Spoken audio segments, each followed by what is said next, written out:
તો ગીર સોમનાથમાં કમોસમી વરસાદથી ખેડૂતોની મુશ્કેલી વધી ગઈ છે।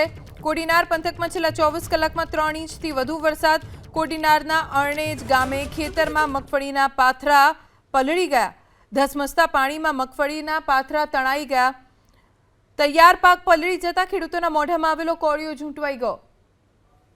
જગતના તાતની 4 મહિનાની મહેનત ઉપર વરસાદે પાણી ફેરવી દીધું। ખેડૂતોએ માવઠાથી નુકસાની મુદ્દે તાત્કાલિક સહાયની માંગ કરી છે।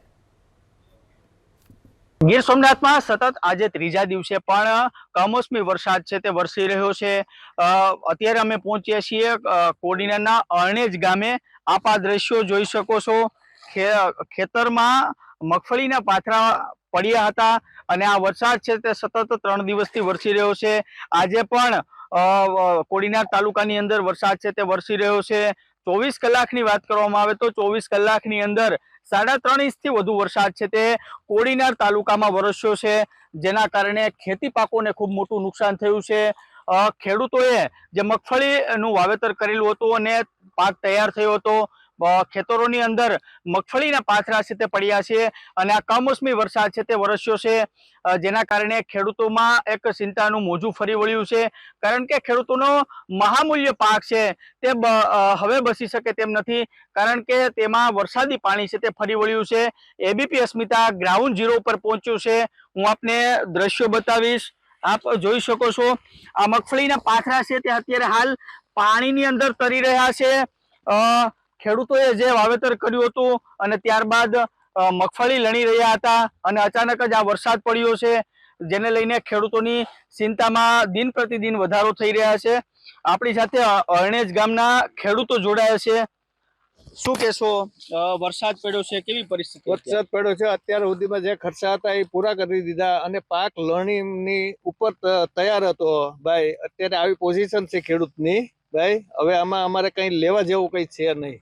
કેટલાક વિસ્તારમાં આવી પરિસ્થિતિ જાજી અત્યારે 50 થી 60% વિસ્તારમાં આવી પોઝિશન છે ભાઈ। 40% સુધીમાં ખેડૂતે થોડું ઘણું સાચવ્યું, 60 થી 70% માં આવી પોઝિશન છે। કેટલો ખર્ચો થતો હોય છે, મહેનત કેવી હોય છે? અરે આમાં મહેનત, આમાં જો વાવેતરનું બિયારણ, પછી દવા ભાઈ, નિંદામણ, ટોટલી ખર્ચો પૂરો કરી દીધો છે। અત્યારે પાક અમારે લેવાની તૈયારીમાં છે ને આવી નુકસાની આવી ગઈ છે, એટલે અમારે કઈ લેવા પણ કઈ રહ્યું નથી આમાં હવે ભાઈ। ઢોરનો ચારો ગયો, મગફળી ગઈ, બધી આવી રીતની સ્થિતિ ખેડૂતની છે અત્યારે ભાઈ। ચોક્કસથી ખેડૂતો ચિંતાતુર છે। આપ શું કહેશો, આ વિસ્તારમાં શેનું વધારે વાવેતર થાય છે? મગફળી ને સોયાબીન તો લણાઈ ગયા, મગફળી બધી રહી ગઈ। મગફળીમાં સારો ઢોર માટે જ કરીએ મગફળી, નકર તો સોયાબીનમાં તો સીધી લીટીની ખેતી છે।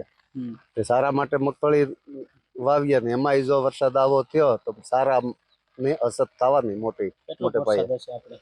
વરસાદ 3-3.5 ઇંચ જેવો થઈ ગયો। કેટલાક વિસ્તારના ખેડૂતોને નુકસાની? 50-60% ખેડૂતને નુકસાની છે। 40% ખેડૂતોએ પાક લણી લીધો, મગફળી હાંસવી લીધી, બાકી સારા બધાના ખેતરમાં પડ્યા છે, એ પણ બગડી ગયા છે। ચોક્કસથી ખેડૂતો કહી રહ્યા છે કે પશુધન માટે ચારો પણ બસે એવી સ્થિતિ નથી। આપ શું કહેશો, આ પરિસ્થિતિ સર્જાઈ છે, વરસાદ પડ્યો છે, શું કહેશો, સરકારને શું વિનંતી કરશો? સરકારને તો વિનંતી કરીએ કે આ બધું અમારું બગડી ગયું તો એનું કંઈક આપે સહાય એમ। બીજું તો હું આમાં આવે, અમારું તો બધી ગયું સારું ગયો ને હાલે ગયો। ચોક્કસથી ખેડૂતો પણ હાલ ચિંતાતુર બન્યા છે, કારણ કે ખેડૂતોનો પાક તો નિષ્ફળ ગયો છે, પરંતુ સાથે સાથે જે પશુધન માટે ચારો છે તે પણ હાથ લાગે તેવી શક્યતાઓ નથી લાગતી, જેને લઈને કોડીનાર વિસ્તારના ખેડૂતો પણ ચિંતાતુર છે। આજે વહેલી સવારથી જ ગીર સોમનાથના સૂત્રાપાડા, વેરાવળ, કોડીનાર, ઉના, ગીરગઢડા સહિતના તાલુકાની અંદર મેઘરાજા છે તે વરસી રહ્યા છે। આ મેઘરાજા વરસતા ખેડૂતોની ચિંતામાં ફરી એકવાર વધારો થયો છે। અર્જુનવાળા, એબીપી અસ્મિતા, ગીર સોમનાથ।